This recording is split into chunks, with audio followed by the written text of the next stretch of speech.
Good afternoon, folks. Here we are, top of Rattlesnake Ridge. Rattlesnake Ridge Trail is right over there behind us. North Bend is up over that way there, down in that valley, going up the middle fork of the Snoqualmie. If it were clearer today, we'd have Mount Rainier right over here to my left. And if you can see, we've got way off in the distance there is South Puget Sound, and that second, the farthest ridge there that's getting a lot of rain right now on it is Tiger Mountain. You can see there's a saddle over there, and you can see campsite towers, and then another there's a plateau, and then goes up again, some more campsite towers over there. We're up here on the campsite tower end of things on Rattlesnake Ridge, where if you're ever down in North Bend and you see the towers up on the side of Rattlesnake there, facing the opposite direction of Mount Si, looking up towards Rattlesnake, you see these are the towers that you see from there. And we are looking kind of at this into this valley here. We're on a cut that was just cut a couple years ago. About 4 years ago, we didn't use vegetation control on it either, because it didn't need vegetation control, because there wasn't a whole lot of understory in the area because of the age of the forest, and there was complete crown cover, and also the elevation of this sail didn't have a lot of salmonberry in it. You can see we've got some salmonberry coming in, and some Sambucus racemosa, and which is red elderberry, and some other grasses and things like that. But for the most part, the understory is even is pretty controlled just by it not really being there in the beginning, and so we didn't have a lot to control or to fight off. You can see here we have planted true fir, noble firs here. These guys are doing okay over in this area, even though this is a heavily worked area.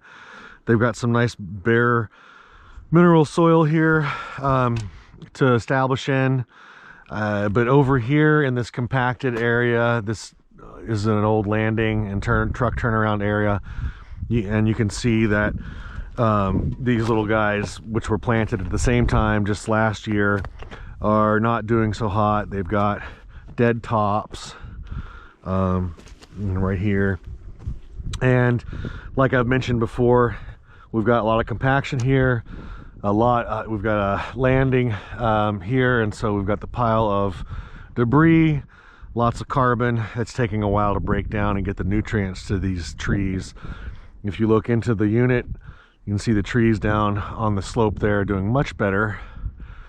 We're also looking at, basically, the raging river starts over there, and we'll go over there in a second and talk some more about that. But this is looking down into this valley here before that very next ridge, and that saddle there, that's the raging river, and it cuts down there, and then it takes a right. You can see that logging road goes up and around there, and the raging takes a right there, and then goes down around past the Rattlesnake pit, which is a rock pit that we're going to look at, which is right on the other side of that ridge, and then travels back towards Tiger Mountain there, and goes under 18 over that. There's actually two ridges to get to there, but we're going to go eventually down into the raging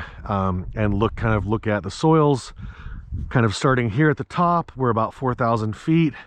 We're going to end up down in the raging river at around 500 feet above sea level or so at the lowest point there. And something to point out here with these soils, they're pretty well drained. You know, this is about 4,000 feet, like I said, so we didn't really have, you know, if you can imagine, the glaciers would be pretty much just covering Tiger Mountain right here 10,000 or 12,000 years ago, and we would probably be kind of on top of the glacier or the very tops of the glacier. So there's not a lot of compacted glacial till effects up here necessarily. You do have basalt up here that's all angular rock, so again, not any water influence from glaciers up here. Most of the processes going on here are freeze and thaw, and you do have hydrolysis, definitely, because we've got some redox reactions happening in that B1 horizon. You can see there's some hail here from a storm earlier today, and if you can imagine, there's several feet of snow up here typically on a typical winter. So there's quite a bit of precipitation up here, and with snow as a precipitation source, you know, it kind of adds a lot of water over a longer period of time than rain does, you know, down in the valleys and in other areas down at lower elevations, because the rain doesn't stick around like the snow does, and over time, you know, the snow is still there even during dry parts of the spring. So just wanted to start up here at the very tippy top of Rattlesnake Ridge and give you guys an idea of what the soils are looking like here, with fairly deep O horizons because of the coniferous overstory that was once here.